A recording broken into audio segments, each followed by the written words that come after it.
영상을 시청하기 전에 만세력으로 자신의 사주를 확인한 후 참고하며 보시는 것을 추천드립니다. 만세력은 앱이나 검색을 통해 찾을 수 있으며 사용이 어려우시면 댓글을 남겨주세요. 도와드리겠습니다. 안녕하세요. 금문사입니다. 벌써 무더운 여름이 시작되는 6월이네요. 여러분은 어떻게 여름철을 준비하시나요? 오늘은 12운성 중 절, 과, 태에 해당하는 운성의 의미와 특징을 자세히 살펴보겠습니다. 각각이 지닌 에너지와 사주 내 위치에 따른 해석, 십성과 결합되었을 때의 성향까지 말씀드릴게요. 구독과 좋아요, 댓글은 우리의 여정에 큰 힘이 됩니다. 첫 번째, 절. 절은 12신살 중 겁살에 해당하며 우에서 유를 창조하는 절초봉생지입니다. 죽음 이후 다시 다른 세대로 환생하기 직전 영적인 기운이 머무는 아주 특별한 시기로 말하자면 새로운 창조가 시작되기 직전의 혼돈의 공간입니다. 이 시기의 에너지는 방향성을 잃어버린 채 변화만이 존재하는 상태이기 때문에 선악이나 기룡, 형태조차 구분하기 어려운 무질서의 장입니다. 절의 기운을 지닌 사람은 지금 이 순간의 실리를 조차 우왕좌왕하는 경향이 있으며 변화가 작고 인내심이 부족하여 다소 자기중심적인 면이 강합니다. 동시에 완전함을 향해 끊임없이 변화하려는 열망이 내면에 자리 잡고 있어 한자리에 오래 머물기 어려운 성격이기도 합니다. 또한 진득한 성향이 부족한 탓에 새로운 것에 대한 흥미가 많고 여러 재주를 가진 잡기의 달인처럼 보이기도 합니다. 손재주가 뛰어나고 예술적 감각이 뛰어난 경우도 많습니다. 마음이 여려서 부탁을 잘 거절하지 못하고 이로 인해 종종 피곤한 상황에 놓이기도 합니다. 이사는 물론 직업의 이동도 잦은 편이며 삶의 궤도가 일정하지 않은 경우가 많습니다. 세상 물정에 박지 않고 순진한 면이 있으며 급격한 변화를 즐기려는 경향도 있어 쉽게 실증을 느끼고 권태감을 호소하기도 합니다. 삶의 지속성과 계획성을 유지하기 어려워 마음에 들지 않으면 곧바로 관계를 흐릿하게 만들거나 충동적으로 결정을 내리기 쉽습니다. 이런 성향은 잘 속고 이용당하는 결과로 이어질 수 있습니다. 특히 혈육이나 친구들과 갑작스러운 절연이 일어나기 쉬우며 난폭하거나 조급한 성향으로 인해 구설에 오르거나 사고에 휘말리는 경우도 생깁니다. 이러한 절의 기운을 가진 사람에게는 종교나 군인, 경찰, 검사, 의사처럼 생명을 다루는 직업이 잘 어울립니다. 또한 변화가 많고 화려한 첨단 산업 혹은 예술 영역에서도 그 기질을 잘 펼칠 수 있습니다. 비록 현재 삶이 단절되거나 어려워 보일 수 있으나 절은 인생의 후반으로 갈수록 오히려 기운으로 전환되는 성향이 있습니다. 겉보기에 불안정하거나 요란해 보일 수 있으나 그 안에는 새로운 창조를 품은 변화의 가능성이 살아 숨쉬고 있는 셈입니다. 절의 기운이 들어있는 60갑자는 다음과 같습니다. 갑신일주, 을일주, 경인일주, 신유일주. 절의 기운이 사주의 내 기둥, 연지, 월지, 일지, 시지에 있을 때를 해석해드리겠습니다. 연지가 절이면 어린 시절부터 고생이 많고 고향을 떠나야 하는 운을 가집니다. 부모와의 인연이 약하거나 부모로부터 큰 덕을 받기 어렵습니다. 특히 초년의 삶이 불안정하거나 환경적으로 외로움을 많이 타는 경우가 많습니다. 월지가 절이면 일생에 걸쳐 굴곡이 많은 삶을 살기 쉽습니다. 형제 자매와의 인연이 약하고 가족 내에서의 정서적 연결이 느슨할 수 있습니다. 특히 절의 글자가 사주에서 충을 만나면 폭력적인 성향이나 극단적인 행동으로 이어질 가능성이 높아집니다. 일지가 절이면 성격적으로 조급하고 욱하는 면이 강합니다. 부부 사이가 원만하지 않은 경우가 많으며 본가와의 관계가 소원해지고 스스로 고생을 자처하는 성향도 보입니다. 여성의 경우 38세 이후에 결혼하는 것이 좋다고 알려져 있고 나이 차이가 큰 배우자와의 인연이 많습니다. 일지와 연지가 모두 절이면 소송 문제에 연루되기 쉬우며 직업적으로도 이동이 잦아 안정된 기반을 갖기 어렵습니다. 특히 연살과 함께하면 이성과의 문제도 생길 수 있습니다. 또한 일지가 절에 놓인 상태에서 대운이나 세운에서 절이 다시 들어오면 소송이나 이직의 가능성이 커집니다. 절의 글자가 충이나 형을 만나면 사업운에 불리하고 심한 경우 파산으로 이어질 수 있습니다. 마지막으로 시지가 절이면 자녀 운이 불리하게 작용할 수 있지만 사주에 겁살이나 반한살이 함께 있으면 자식이 크게 출세할 가능성도 있습니다. 자녀와의 인연이 얕거나 걱정이 따르기 쉬우나 극복한다면 오히려 좋은 결과로 이어지기도 합니다. 다음으로 절의 기운이 십성에 미치는 영향에 대해 말씀드리겠습니다. 비겁이 절에 해당할 때 형제 자매와의 인연이 약하며 대체로 큰일을 이루기에는 다소 어려움이 따릅니다. 마음은 순수하지만 종종 타인의 오해를 사기 쉬우며 고집이 세다는 평가를 받기도 합니다.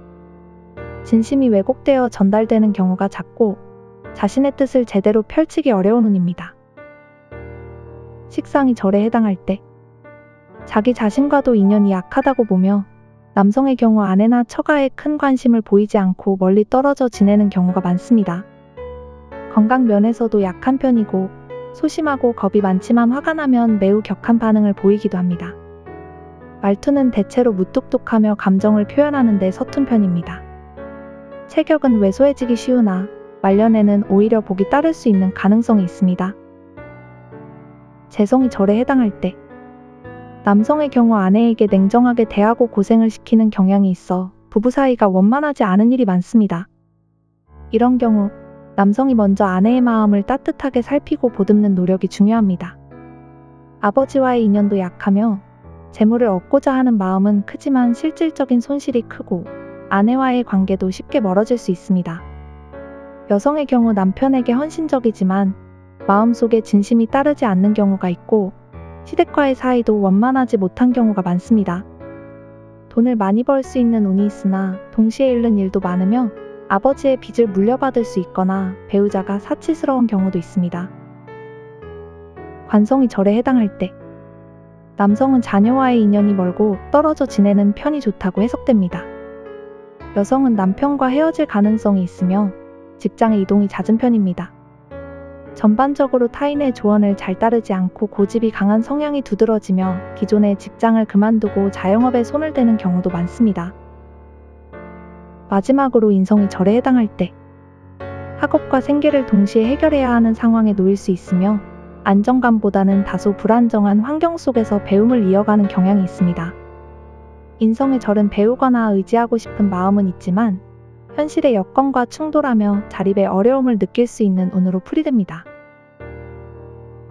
두 번째, 태. 태는 12신살 중 제살에 해당하며 절의 공간에서 새로운 생명이 시작되는 부활의 시기입니다. 임신과 보호, 잉태의 시기로 볼 수 있으며 일종의 생명 준비 단계라고 할 수 있지요. 이 시기는 자궁의 세계처럼 세상의 이치를 또렷하게 알지 못하고 판단력도 부족한 상태입니다. 순진하고 폭력성이 없으며 안락함을 지닌 시기이지만 동시에 세상 물정에는 어두운 편입니다. 종종 태아의 상태에 비유되기도 하는데 겉으로는 평화로워 보이지만 안으로는 미래에 대한 예측이 어려워 불안감과 초조함이 따라다닙니다. 스스로에게 이롭다고 생각되면 실행 가능 여부와는 관계없이 먼저 약속부터 하는 경향이 있고 신중한 판단 없이 짧은 식견으로 결정을 내리기 쉬워 결과적으로는 거짓말처럼 보이는 언행이 생기기도 합니다. 자신을 보호하려는 욕구가 강하기 때문에 저축을 하거나 때로는 누군가를 이간질하는 태도를 보이기도 합니다. 사람 관계에서는 동성과는 쉽게 친해지지만 이성에게는 쉽게 마음을 열지 못하는 면도 있습니다. 항상 조바심을 안고 살아가는 편이라 결과가 확실해질 때까지는 마음을 놓지 못하고 불안감과 초조함이 습관처럼 따라붙습니다. 태의 기운은 평화를 간절히 원하고 폭력을 싫어하지만 아이러니하게도 자유로움보다는 수시의 변화를 갈망합니다. 이 특성은 부부 생활에서 권태감을 빠르게 불러오는 요인이 되기도 하지요. 그러나 삶의 위험한 고비에서 기적적으로 살아남는 경우가 많아 일종의 부활의 아이콘 같은 측면도 있습니다. 성격은 순진하고 온화하며 다소 우둔한 듯 보일 수 있지만 조심스럽고 고상한 품성을 지녔습니다. 다만 현실과 이상을 분리해서 보지 못하는 경향이 있어 의존성이 높고 실행력은 약한 편입니다. 대인관계는 대체로 원만하지만 소심하고 겁이 많아 집념이나 끈기가 부족해 큰일을 주도적으로 추진하는 데에는 다소 한계가 있습니다. 제살운이 들어오는 해에는 좋은 운이 따르며 재물의 흐름이 명확하고 안정적인 직업을 가질 경우 부를 얻을 수 있습니다. 반대로 돈을 줬게 되면 오히려 손실이 따르기 쉬운 기운입니다. 태의 운을 타고난 일주에는 병자일주, 정해일주, 기해일주, 무자일주, 이모일주, 개사일주가 있습니다. 태의 기운이 사주의 내 기둥, 연지, 월지, 일지, 시지에 있을 때를 해석해드리겠습니다. 연지의 태가 위치하면 부모의 덕을 받기 어렵다고 봅니다. 어려서부터 부모의 보호를 충분히 받지 못했거나 부모와의 인연이 약해 독립적으로 자라야 하는 경우가 많습니다. 월지가 태면 직업의 변동이 심하고 삶의 굴곡이 큰 편입니다. 안정적인 커리어를 유지하기 어렵고 여러 번의 이직이나 전환을 경험하게 될 가능성이 높습니다. 일지가 태면 제살, 반환살, 화개살 같은 글자들과 함께 있다면 재운이 풍부해질 수 있습니다. 이 경우 공무원이나 공기업, 전문직처럼 안정된 직장을 통해 부를 이루기 쉽고 자영업을 택할 경우에는 금전적 손실을 겪기 쉽습니다. 귀가 얇고 타인의 말에 쉽게 흔들려 잘 속는 편이며 태라는 글자의 본래 의미처럼 이성에 대해 큰 관심은 없지만 주변에서는 지속적인 구애를 받기도 합니다. 자신의 외모에 대한 관심이 많고 타인을 외적인 모습으로 평가하려는 경향이 있으며 제살, 역마살, 월살이 함께 들어오면 종교나 신앙에 강하게 몰입할 수도 있습니다. 사주가 신약할 경우 환상이나 망상을 자주 경험하기도 하며 남성의 경우 권위적이고 잔소리가 많은 스타일로 나타날 수 있고 여성은 감정을 겉으로 드러내지 않고 이기적인 면모가 드러나기 쉽습니다. 이러한 기운을 활용하려면 제살에 해당하는 색의 옷을 입는 것이 각종 시험이나 계약에 유리하게 작용할 수 있다고도 합니다. 마지막으로 시지의 태가 위치한 경우 자녀를 갖는 데 있어 어려움이 따를 수 있고 자녀가 있다면 딸을 둘 가능성이 높은 편입니다. 다음으로 태의 기운이 십성에 미치는 영향에 대해 말씀드리겠습니다. 먼저 비겁이 태에 위치하면 이타적인 성향은 있으나 형제와의 관계가 좋지 않은 경우가 많습니다. 타인을 돕는 마음이 있지만 그로 인해 오히려 오해를 받거나 가까운 사이일수록 갈등이 생기기 쉽습니다. 식상이 태에 있을 경우 전반적으로 소심하고 겁이 많으며 소극적인 태도를 보입니다. 남성의 경우 처가나 아내와의 인연이 약해 물리적 거리나 감정적 거리감이 있을 수 있습니다. 재성이 태에 있을 경우 성격이 계산적이고 행동이 빠르며 부부간의 다툼이 잦은 편입니다. 손재주가 좋고 세밀함이 요구되는 분야에서 능력을 발휘할 가능성이 높습니다. 남성의 경우 잔소리가 많고 아내에게 지나치게 관심을 가져 부담을 줄 수 있습니다. 관성이 태에 있으면 여자의 경우 남편이 무능하거나 잔소리가 많아 갈등이 잦고 무의식 중에 남편을 얕잡아보는 태도를 취하게 될 수 있습니다. 다른 사람의 충고를 잘 받아들이지 않고 자기 고집이 강하며 태지의 충, 합, 형의 작용이 있을 경우 남편의 직업적 안정성이 떨어질 수 있습니다. 마지막으로 인성이 태에 위치할 경우 성격은 고집이 강하고 내면적으로 고독하며 쓸쓸함을 잘 느낍니다. 어머니와의 관계가 약하거나 어머니가 제 역할을 충분히 하지 못하는 경우가 많고 학업에 대한 관심은 크지만 시어머니 약해 뒤늦게 공부의 뜻을 두게 되는 경향이 있습니다. 이상으로 오늘은 절과 태, 두 운성의 의미와 성향을 함께 살펴보았습니다. 이 영상이 여러분의 사주 이해에 조금이나마 도움이 되었길 바랍니다. 금문사는 앞으로도 천천히 그러나 깊이 있는 이야기를 전해드리겠습니다. 늘 함께해 주셔서 감사합니다. 우리는 다음 이야기에서 다시 만나요.